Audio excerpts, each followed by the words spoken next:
I will show you several installation methods. The bulb without steel wire clip-on my hand is directly screwed on. This is the 8-joule type lamp, and then we directly install the lamp, which is also 3 corners, aiming at the 3 chalks above.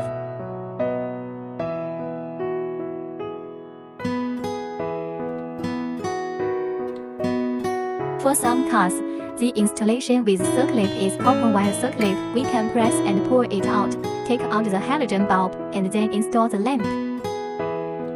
Rotary chuck. The chuck face inward and the long face outward.